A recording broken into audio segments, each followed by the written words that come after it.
Hi everybody. I'll talk to you briefly about civil enforcement and where we're up to with that particular part of the reform journey. You'll know that civil enforcement is a really important part of reform, and it's an important part of the justice system overall. What we do provides a safety net, if you will, for our users. It also provides them with guidance and support to facilitate their journey through that enforcement process. We've got a number of projects that are delivering the civil money claims and the civil enforcement journey. Mark has alluded to part of that today. And as he has already pointed out, we've made great strides in the process there and what we've done already. So the civil enforcement process is cross-jurisdictional. In other words, it spans a number of different jurisdictions of the law. And it provides for enforcement of final judgments, orders, notices, awards from civil, from family, and from tribunals, areas of our business. It also provides for the winning party of that final judgment to apply to have their order enforced by the court should it get to that point, as I'm sure you already know.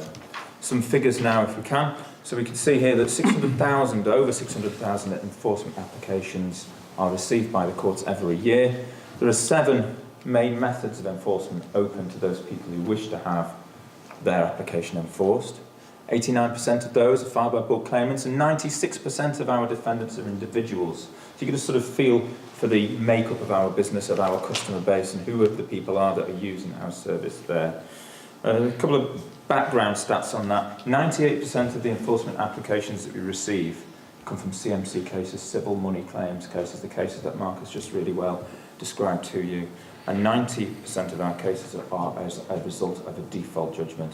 So they've got to the end of that process, they haven't got the money that they feel they're owed, and they've moved through to the CCJ side of things. What methods of enforcement are available? We've talked about 7 there. I'm sure you know these already, but they have administrative methods available to them should they decide to do that. 21% of applications go down that route. High Court physical enforcement, that's 17% of all applications go through that particular channel. And then finally, county court physical enforcement, and that's up to 60% of our applications that use that method. So what have we done currently? What have we tried to do? We've tried to go out, the very first things we did, and look at the user journey. What do people experience currently? What's this current service look like?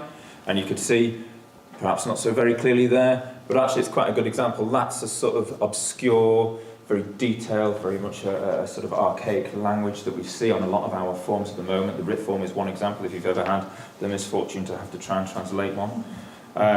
Loads of user research has been done. We've done an awful lot of that. We've gone out to a lot of people, a lot of users, a lot of defendants and applicants or claimants.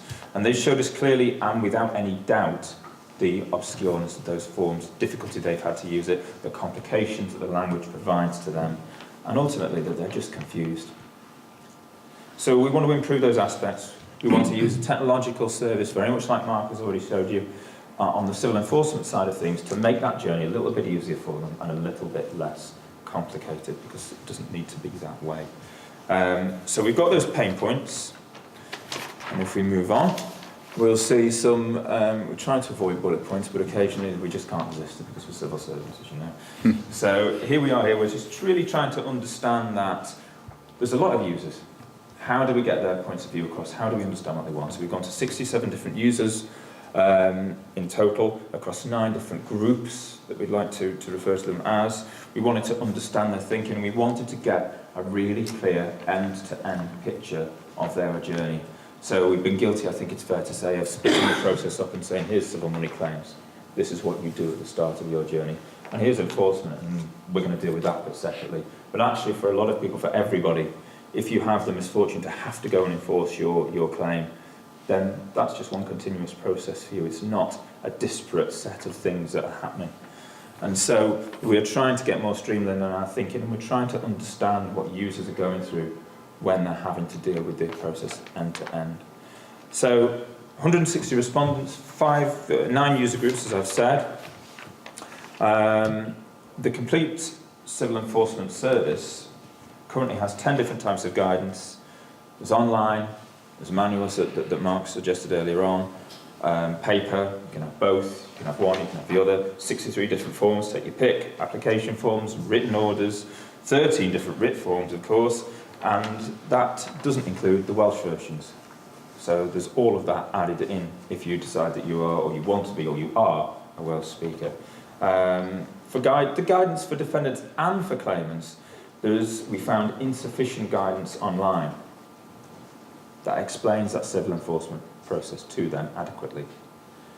And it also doesn't give them their options. What are those enforcement options we talked about earlier on? Where is that information for them? And what we found that is online is very much out of date. And to, I suppose, add insult to that injury, really, 170,000 people have gone online and tried to use that out of date, not comprehensive information. So it's not a great picture that we found when we went and we did that user research.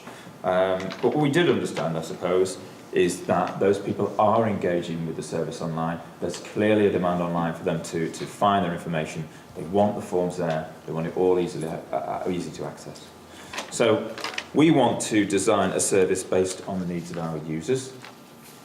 We want to include whoever it is that is using that service in the design of it. And we want one that is online. It allows people to submit applications online, provides a clear pathway to work through the available options for them. So that's a very quick spin through of the civil enforcement side of the work. Thank you for your time, and I'll now pass you over to Kate for some questions.